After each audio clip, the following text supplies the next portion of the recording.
through it. This right here, what I'm about to play is Charleston says this is her life. For him, it's his character. Is what the eye-popping moment is for a lot of people to have both of you in the same room. For her, it's her life. For me, it's a character, right? So I came to be hated. I came to be misunderstood. We're looking at her life. So it's something totally different. You see what I'm saying? I came to get everything that I'm getting. Right. All the hate. So I signed up. She didn't. Right. You see what I'm saying? You have somewhat of a scapegoat. So this what made me dig deeper into her when Deion Sanders took her to go talk to those college boys.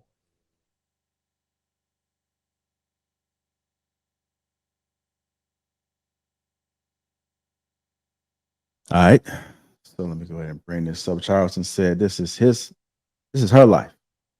For him, it's his character. So even though everybody may look at Charleston White and say he may have some of the similar problems, it's different for him because he created this. This is her life. So she's put it out there that way. Let's go ahead and get a few comments about that. What's there to say? Charleston, he said, I came here to shake shit up. That's just what he do.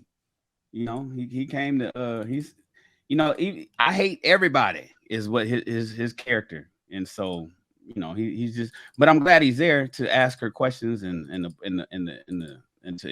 to get people to open up and talk about things that they otherwise wouldn't talk about. I'm wondering, did she know that he was going to be there? But we'll see. Charleston White is wrong on that too. She's doing the same exact thing he's doing. She a character this is her character as well. She created this entire narrative, like Shannon just said. She built this narrative around herself. She went online and talked about how you can bag a dumbass basketball player. She created all of this herself. So she's playing the very same character. The difference between her and him is that he may not have lived it in his personal life, but they both created these online personas. You know what? I think that I think you're right, Sweeney. She definitely did create an online persona. Definitely. The difference between Charleston and Brittany Renner is that Charleston can kind of like point to, I didn't really live this life. You know, this is clearly, you know, fabricated and manufactured. You know, I'm doing this for laughs, shits, giggles, and hate.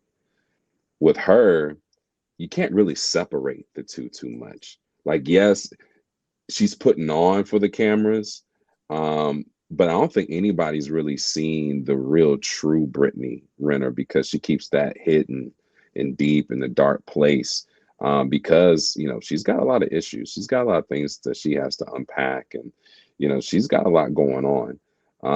You know, the fact she puts on the show talking about it's stepdaddy season and the different things that she puts on. That's the face that she puts on, but you can't really separate her life though, because this is her actual life. So that's the other side. This may not be who she is, you know, deep down inside, but this is definitely her life. And she's been the one jumping on couch to couch, bed to bed, and microphone to microphone, talking about it. So pause, be better. Pause. That was I sound like a description, but I think it's this. So if Charleston White, if he did the same thing that Brittany Renner is doing, we could separate character from the person. The real underlying truth here is that she's a woman, and once you cast yourself out with as a woman who's for the streets, is as soon as you do that, it's no longer a character. This is who you are.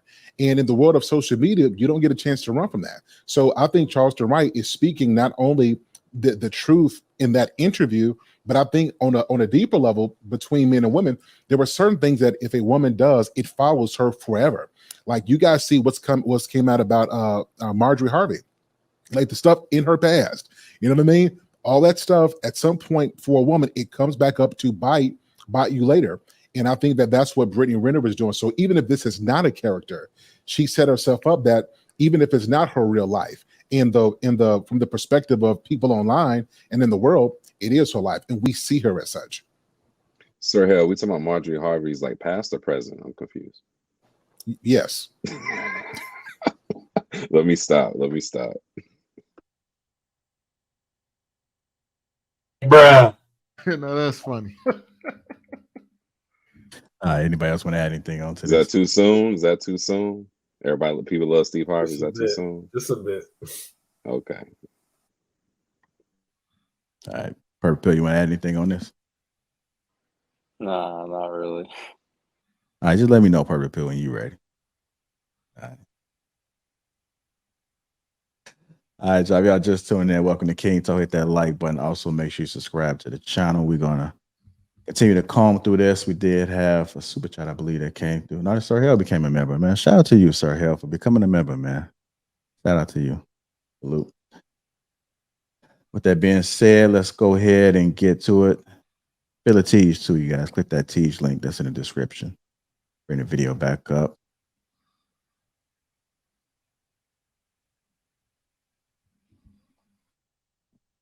This one right here is she was asked, has becoming a mother softened you? Has becoming a mother softened you? There's two sides to that coin that I think most people overlook. Speaking of, would you say becoming a mother has softened you? Yeah, there was a time where my son was maybe like a few weeks old and I was about to change him and he's just helplessly like kicking his arms and his legs. And I'm not gonna lie, I've been the biggest man hater. You know, I have been a loud and proud man hater on social media. And when I saw my son in this vulnerable state, I'm like, this is where all men start. Like this cute little innocent baby. So it really made me look at men a lot differently. And because of having a baby and having a son specifically, it made me like also look at the men that I have wronged in my life. Like I've given a few apologies since my son was born, you know. So yeah, seeing a baby like that and like I said, a baby boy, it just makes you look at men a lot differently. Yeah. That's what For my me, at daughter least. did. That's what my daughter did Yeah. for me. Yeah. I was a riding low down dirty motherfucker before that little girl got here. Shit, boy, I ain't bullshit, boy. But now